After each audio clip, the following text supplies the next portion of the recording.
76 police officers have been injured in clashes with protesters in Germany's city of Hamburg, where a G20 summit starts shortly. 3 officers were taken to the hospital, police said. There were also reports of injuries among protesters. The clashes began when police charged at masked protesters at Welcome to Hell march attended by 12,000 people. World leaders, including U.S. President Donald Trump, will discuss climate change, trade and other major issues. Police fired water cannon and pepper spray at masked protesters, who hurled bottles, stones and flares. Organizers canceled the march where the first clashes took place, but protesters remained on the streets and police said violence spread to other areas of the city. Protesters built makeshift barricades, set vehicles alight, damaged businesses and repeatedly shone a laser at a police helicopter to dazzle its pilot, police said. Medics were seen treating several people. At least one person appeared to have been seriously hurt and was carried away covered by a foil blanket before the march. Police had warned of possible violence and said they had confiscated a number of homemade weapons, some 20,000. Police have been deployed in Hamburg for the summit, and security cordons have been erected to prevent protesters reaching the venues.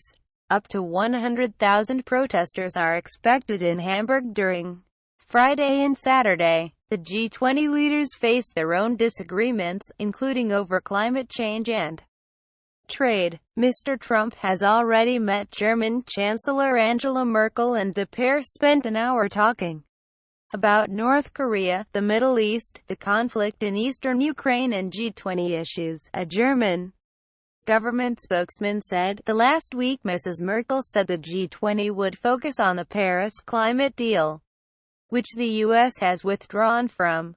But earlier she said that as the G20 host she would work to find compromises. The summit will also see Mr. Trump meet Russian President Vladimir Putin for the first time. The meeting will take place at 14:45 local time, 13:45 GMT, and last for an hour. Russian media report. Earlier in the day Mr. Trump used a speech in the Polish capital Warsaw to call on Russia to stop destabilizing Ukraine and other countries. Russia should also end support for hostile regimes, such as those in Syria and Iran, and join the community of responsible nations.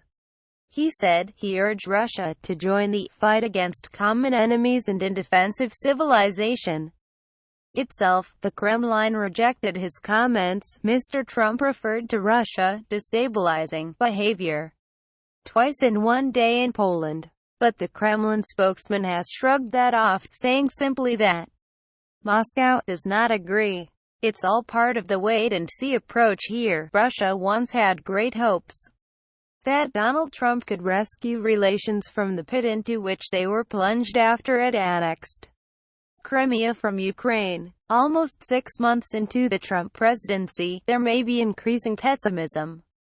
But the Kremlin is calling Mr. Trump's meeting with Mr. Putin on Friday an important chance to get acquainted. Perhaps it is betting that personal dynamics will help overcome policy differences. After all, officials here insist that it is simply Russophobia in the U.S. that has prevented President Trump getting along with Russia as he said he wanted. They have certainly noted how in Poland he shied away from accusing Russia unequivocally of meddling in the U.S. elections. Moscow has argued all along that there is no proof. In public at least, Mr. Trump appeared to agree with that. The U.S. leader also hailed Poland as an example of a country ready to defend Western freedoms. Poland's conservative government shares Mr. Trump's hostile view of immigration and strong sense of sovereignty. NTV correspondent. After the IC reception Trump was given in Europe in May, what he needs now are comfortable and favorable surroundings. A picture along the lines of, "Look at how they adore us here." Run TV presenter. Trump was keen to play on differences within Europe and help Poland, cobble together an Eastern European bloc opposed to EU leaders. Trump is only too happy to pour oil onto the fire of European discord.